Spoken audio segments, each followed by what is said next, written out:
Vamos falar, por fim, do Concílio de Calcedônia, para encerrar os primeiros 500 anos. O Agostinho se envolveu em muitos debates.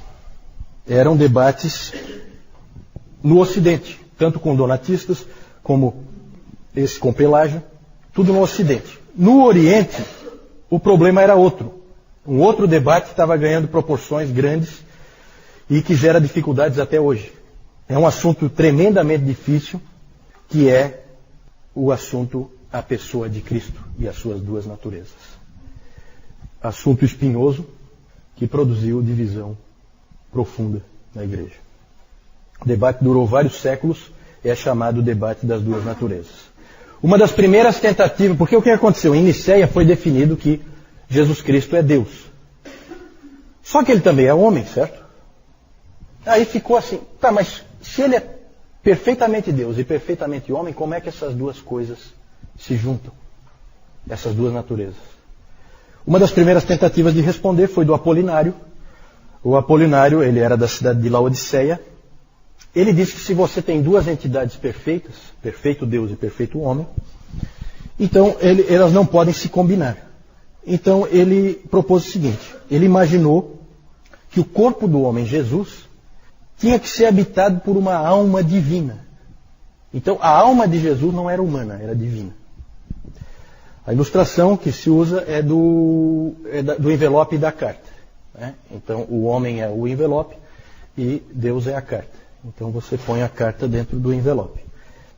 O problema é que logo as pessoas perceberam, no início parecia até interessante, mas logo as pessoas perceberam que é problema isso aí, né? Isso aí não é muito satisfatória essa resposta. Por quê? Porque no modelo do Apolinário não há um verdadeiro ser humano ali. Aquilo ali não é um ser humano, com uma alma divina. Não é como nós. Ficou mais a ideia de que era um tipo de possessão. Era um corpo possuído. Né? Então aquilo foi rejeitado, aquilo foi visto como errado. Os capadócios, nós falamos, os 3 capadócios ali, atacaram fortemente o ensino do Apolinário. E o Gregório de Nazianzo disse, o que ele não assumiu, ele não curou. Nós já vimos antes. Então ele tem que ter uma natureza humana perfeita. O apolinarianismo foi condenado em 381 no Concílio de Constantinopla. E nesse debate, gente, não havia, falando do apolinarianismo, nesse debate não havia só teologia envolvida. Havia rivalidade entre pessoas e havia rivalidade entre cidades envolvidas. Certo? Vejam como as coisas se misturam, como a igreja é frágil porque é composta por seres humanos. Alexandria no Egito e Antioquia na Síria sempre rivalizaram uma com a outra. Ainda há pouco nós falamos das duas escolas de interpretação da Bíblia. Alexandria, escola alegórica. Antioquia, escola literal, de interpretação da palavra. No caso da pessoa de Cristo, a ênfase de Alexandria era na divindade de Cristo. E a ênfase de Antioquia era na humanidade de Cristo. E, como tem aquela famosa frase, onde está a tua ênfase, ali estará a tua teologia. Então acabava desequilibrando, né? E aí a cidade de Antioquia acabou influenciando muito Constantinopla, que se tornou importante depois também. E aqui tem uma coisa interessante, o Concílio de Nicéia, lá em 325, que nós falamos no início hoje, o Concílio de Nicéia estabeleceu uma hierarquia das igrejas. Né? Porque nesses concílios se discutia vários assuntos. A gente acaba levantando assim o mais importante. Mas outros assuntos eram discutidos. E surgiu uma certa hierarquia das igrejas, das cidades, dentro do cristianismo. Né? Vamos ver se vocês já conseguem adivinhar mais ou menos qual é a hierarquia. Na hierarquia que foi colocada em Nicéia, qual é a igreja mais importante? Quem dá mais? O que vocês acham? Constantinopla? Alexandria? Não. Roma. Lembre-se que Constantinopla nem existia. Nicéia 325, 5 anos antes de Constantinopla existir. Certo? Então Roma era a capital do império, é a igreja mais importante. Era assim que era visto. Segunda, Segunda, Alexandria. Alexandria, com certeza. Está em todas, né? Alexandria. Terceira, Antioquia. Perfeito. Então, essa era a hierarquia principal, só que surgiu um problema. Surgiu uma nova cidade, chamada Constantinopla, que vai e ocupa o segundo lugar, roubando esse segundo lugar de Alexandria.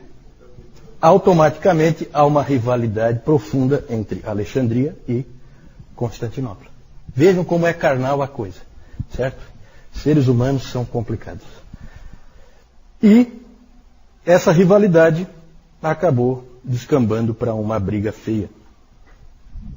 Vamos falar do nestorianismo. Cadê o Nestor? Nestor, vamos trazer o Nestor, né? Vamos trazer o Nestor. Calma, vamos ver, depois a gente vai ver. Nestor era o bispo de... Nestor também chamado Nestório, tá? Alguns chamam Nestório, alguns chamam Nestor. Nestor era bispo de Constantinopla. E ele foi treinado na tradição de Antioquia. E ele ficou preocupado com uma expressão que estava sendo usada lá em Alexandria. A expressão era a seguinte, Theotokos. Alguém sabe o que é Theotokos? Ele não é de Alexandria. Ele não gosta de Alexandria. Ele se incomodou com aquilo que Alexandria disse, Theotokos. Theotokos é a mãe de Deus. A mãe de Deus. Em Alexandria começou a se usar essa expressão, a mãe de Deus. Evidentemente estava se referindo a Maria. Só que essa expressão não era usada como é hoje, né? Hoje ela é usada para exaltar Maria. Naquele tempo não. Naquele tempo a preocupação dos alexandrinos era de mostrar que ali estava Deus. Certo? Aquele homem que nasceu ali era Deus. O Nestor não gostou daquela expressão. Aquela expressão incomodava ele. E ele recomendou que se usasse Christostokos, a mãe de Cristo, para não confundir a cristologia das pessoas. E ele também não gostava da palavra união das naturezas, ele preferia conjunção das naturezas. E o Nestor sofreu feroz oposição de Cirilo, o bispo de Alexandria. E esse bispo aí de Alexandria era um teólogo competente, um indivíduo muito inteligente, mas não muito ético. E ele jogou sujo várias vezes com o Nestor, certo? E esse Cirilo, ele fazia qualquer coisa para prevalecer. Um indivíduo insistente e do tipo briguento. Sim. Theotokos, a mãe de Deus. Quem é a mãe de Deus? Maria. Theotokos Maria, mãe de Deus. Não era uma expressão que se usava na teologia, lá de Alexandria. Eles criaram esse tipo de expressão, porque havia uma série de discussões, tá, que a gente não tem como entrar, né? Mas, por exemplo, Nestor não aceitava um Deus de 3 anos de idade. Isso incomodava ele profundamente. Aquele menino de 3 anos de idade não é Deus. Isso, sem dúvida, está ligado a isso, né? Hoje em dia é usado mais para exaltar Maria, já dentro do pensamento de que Maria é quase superior ao próprio Deus, né? Mas isso aí não era assim naquela época ainda, certo? O Concílio de Éfeso, em 431, que é o terceiro concílio ecumênico, condenou o nestorianismo. O nestorianismo, ele dizia que ele tinha 2 naturezas, que Cristo tinha 2 naturezas, postas em conjunto, mas que eram totalmente independentes, certo? A ilustração que se usa é da água e do óleo. Você põe junto, mas elas não se misturam. E o Concílio de Éfeso condenou o nestorianismo e condenou o Nestor. Nestor foi exilado, inclusive, como herege, certo? O Concílio de Éfeso afirmou que Jesus é uma pessoa e não 2. Só que esse concílio, gente, ele foi um tipo de farsa. Porque não houve discussão nenhuma dentro daquilo que o Jaime perguntou antes sobre como funcionava o concílio. Esse funcionou totalmente errado. Sabe por quê? Porque o pessoal de Constantinopla atrasou, por causa das viagens lá, eles não conseguiram chegar a tempo. O que o Cirilo fez? Um indivíduo extremamente ético. Começou assim mesmo. Não chegaram, não faz mal. Começou de qualquer jeito, não tinha ninguém da posição nestoriana para discutir, está aprovado a posição de Alexandria. Tá certo? Olha como é que são as manipulações, os jogos políticos que sempre existiram dentro da igreja. Esse aí é um exemplo daqueles lamentáveis, né? Cirilo jogou sujo aí. Hoje os historiadores acham que o Nestor foi injustiçado, né? Mas mais ou menos, tá, gente? Porque na verdade, ele falou algumas coisas que não ajudaram nem um pouco. No calor da discussão, ele falou coisas desse tipo, que ele não aceitava um Deus de 3 anos de idade. Isso aí complica. Se você não disser que Jesus Cristo é Deus com 3 anos de idade, então ele vai se tornar Deus em algum momento depois. E então isso começa a complicar, certo? Então, há uma certa divisão se o Nestor é um herege do bem ou um herege do mal, né? Não está bem claro isso aí, certo? Mas alguns acham que ele foi injustiçado.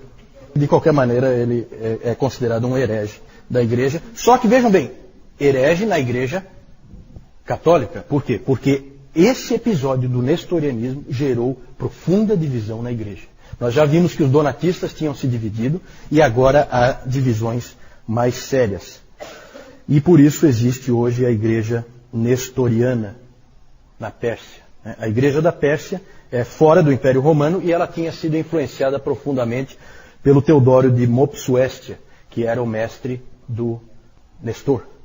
E eles criam do jeito que o Nestor dizia. E por isso existe a igreja nestoriana que existe até hoje, né? Na Ásia. Com a vitória de Alexandria, parecia que tudo tinha se resolvido, parecia que agora as coisas tomavam um rumo claro, mas não resolveu coisa nenhuma. Por quê? Porque nós tivemos já essa divisão, a igreja da Pérsia fica totalmente separada por causa disso, e surge um monge chamado Eutico. Esse monge, ele surge em Alexandria, ele é pró-Cirilo nos debates, só que ele vai muito além do Cirilo. Ele praticamente nega a realidade das duas naturezas. Ele disse que a natureza humana foi absorvida pela divina. Ele chegou a dizer o seguinte: a carne do Senhor não é como a nossa. Ele a descrevia como uma natureza humana que tinha se tornado divina. E aí passa a haver uma nova natureza única. É como a ilustração aí é de água e vinho misturados. Passa a ser uma coisa só e não duas. E em 449 houve um concílio em Éfeso, o concílio dos ladrões, assim chamado, onde o eutiquianismo foi aprovado como ortodoxia. Por quê? Porque todo mundo era amigo do Eutico. Esse Eutico, todo mundo gostava dele, cara, gente boa, como um bom herege tem que ser, né? E para ter aquela penetração realmente no meio do povo. E esse Eutico acabou prevalecendo, e aí surge a figura do Papa em Roma, o Papa Leão I. Léo, né? Léo, para nós em português é Leão. O Papa Leão I pode-se dizer que ele é difícil, gente, a gente dizer quando começou a Igreja Católica Romana. Mas provavelmente o primeiro Papa é esse cara aí. Papa mesmo, sabe? Que age como um Papa. Leão I. E o Leão chamou o concílio, esse concílio de Éfeso, ele chamou, em vez de chamar de concilium, ele chamou de latrocinium. Por quê? Porque ele tinha mandado uma carta, que é chamada de tomo a Flavianos, para que fosse lida e seguida no concílio. Lá ele usou muito texto de Tertuliano e de Agostinho para defender a posição que nós defendemos hoje, a posição ortodoxa. E o concílio simplesmente ignorou a carta dele. E aquilo deixou ele profundamente irritado. Então ele passou a se empenhar fortemente para reverter o que tinha acontecido em 449. Inclusive o Nestor estava exilado. Ele leu esse tomo e ficou muito contente, porque ele achou que tinha a ver com o que ele cria. O resultado do esforço do Leão, o Leão chamou esse concílio de Éfeso de um covil de ladrões. A coisa pegou fogo mesmo. E o resultado do esforço do Leão foi a convocação em 451 do concílio de Calcedônia. O que nós cremos hoje sobre as duas naturezas de Cristo em uma pessoa é ortodoxia e vem de Calcedônia. Certo? Lá em Calcedônia, então, o eutiquianismo foi condenado. E ali afirmou-se que Jesus Cristo tem duas naturezas distintas. não misturadas, não uma absorvida pela outra.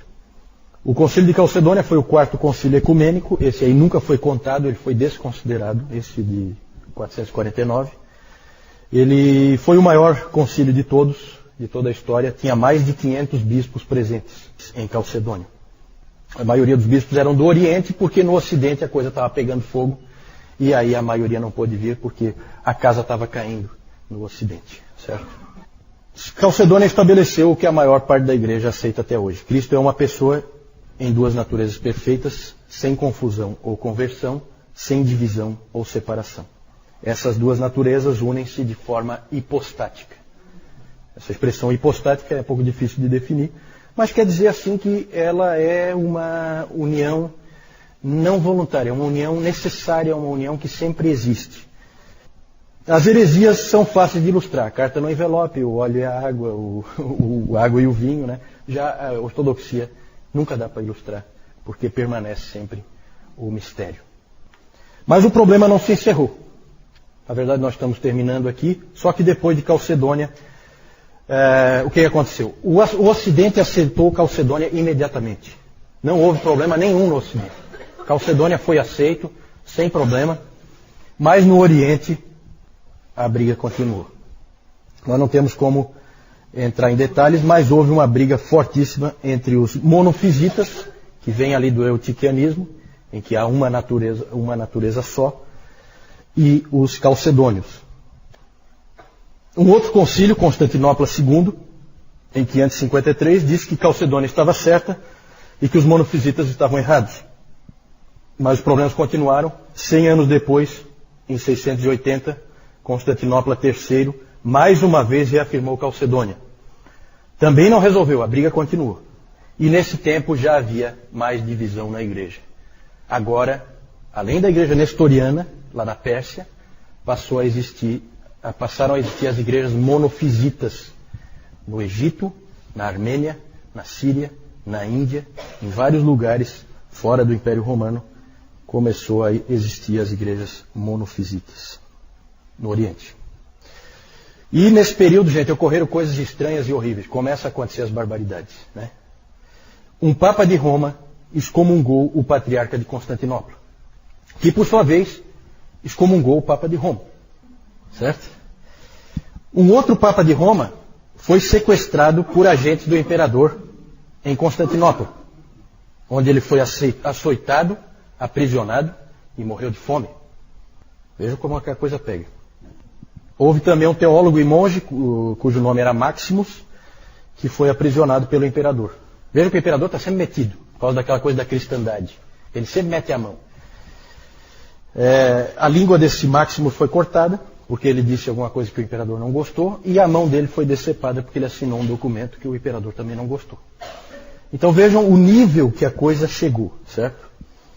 Tudo de horrível ocorreu por causa dessa controvérsia em torno das duas naturezas de Cristo.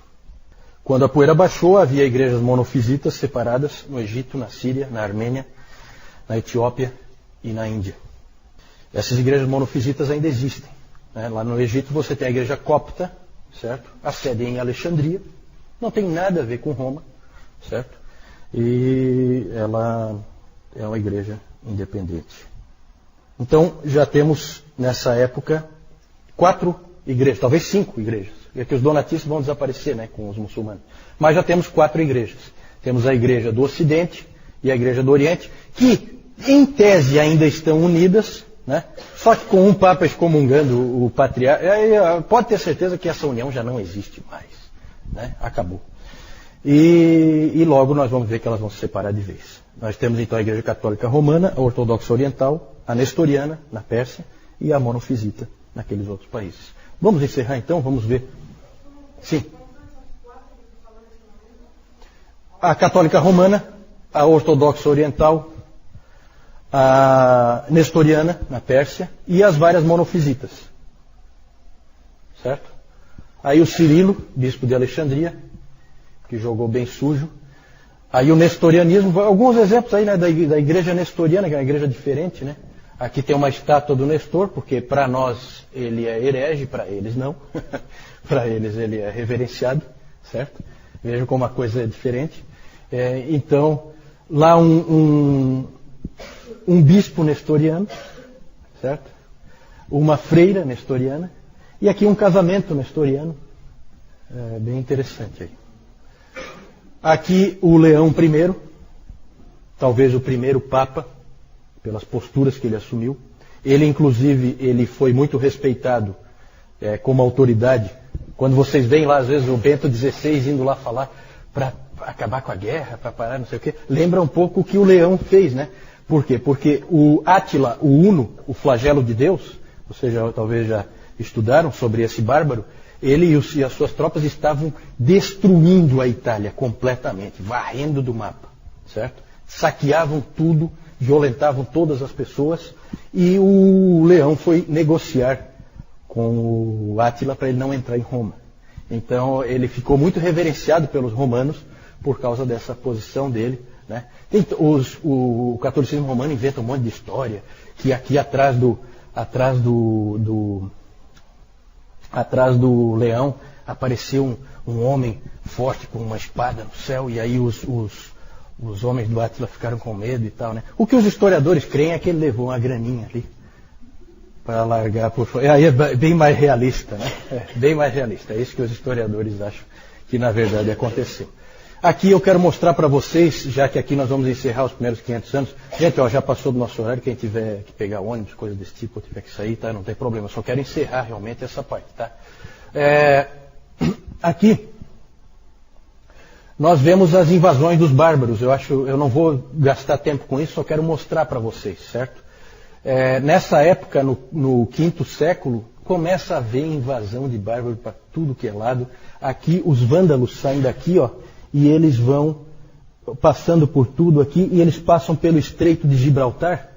Por isso que a Espanha acabou... Depois nós vamos falar sobre isso, né? Por que a Espanha acabou tendo um povo diferente do resto da Europa, né?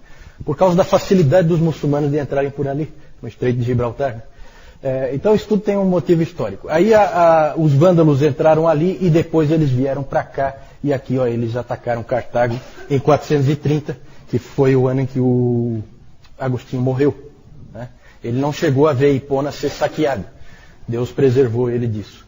Mas aqui teve ataques de todo tipo. Os ostrogodos entraram aqui. Em 410, os ostrogodos, os visigodos depois se estabeleceram ali na Espanha, né? Os burgúndios se estabeleceram na França, os francos na França, os bretões na França. Isso aí depois a gente pode dar uma olhadinha com mais calma. Em 410, Alarico invadiu Roma e detonou com Roma. Alarico era visigodo. Isso aí são tudo povos germânicos, tá, gente?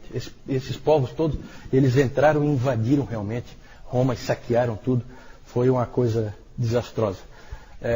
Aqui então, quando Roma foi saqueada em 410, aqui em 455 os vândalos saquearam também. Então o Papa Leão impediu o Átila, o Uno, de entrar em Roma, só que depois, 4 anos depois, os vândalos entraram e fizeram a festa em Roma, tá?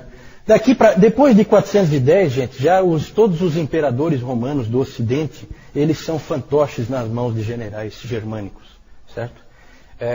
E em 476, o Rômulo Augusto foi o último imperador romano do Ocidente. Ele foi deposto definitivamente por Odoacro. E o interessante é que o Odoacro era um general romano, porque nessa época os bárbaros já tinham tomado o exército completamente e eles queriam ser romanos, né? Nunca pensem que os bárbaros invadiram Roma para destruir Roma, eles invadiram Roma para ser romanos. Eles tinham gosto por aquela vida dos romanos, a civilização, eles queriam usufruir daquilo também. Então eles entravam e saqueavam primeiro e depois assumiam ali as casas e coisas e moravam ali. Esse Odoacro era um dos generais do Rômulo Augusto, que era um mero fantoche, né? E esse ano é importante, 476, para quem estudou história, é o ano da queda do Império Romano do Ocidente, que marca o fim da Idade Antiga e o início da Idade Média. Certo? Não é isso que diz a história? Na verdade, Roma já tinha caído aos poucos, muito antes disso, durante todo o quinto século. Certo? Só mostrar para vocês rapidamente, para encerrar aqui, onde é que depois, isso aqui depois na Idade Média vai influir, tá? Já não temos mais romanos. O que nós temos agora são povos bárbaros que ocuparam todo o Império Romano do Ocidente. Os romanos estão aqui, ó, no que é chamado de Império. Como é o outro nome do Império Romano do Oriente? Quem sabe? Império Bizantino. O Império Bizantino, exatamente. Porque ele parte de Bizâncio, Constantinopla, certo?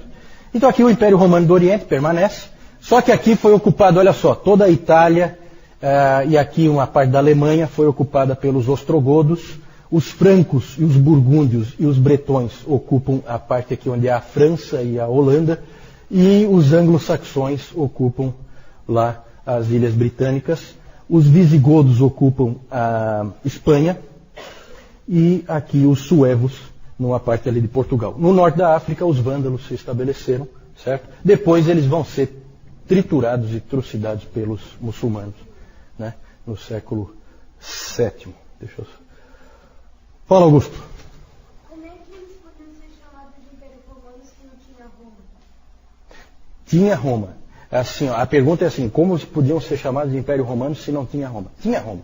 Roma foi só saqueada, ela não foi destruída, tá? A gente fala destruída, é uma força de expressão. Ela continua existindo ali e esses bárbaros ocuparam a cidade de Roma, né? Roma existe até hoje, né? A cidade permanece. Só que não é mais aquela Roma. Agora é uma Roma totalmente controlada por bárbaros, certo? Ela é diferente, ela não é mais a mesma coisa. Tudo bem que esses bárbaros absorvem a cultura romana, mas já não é mais a mesma coisa, né?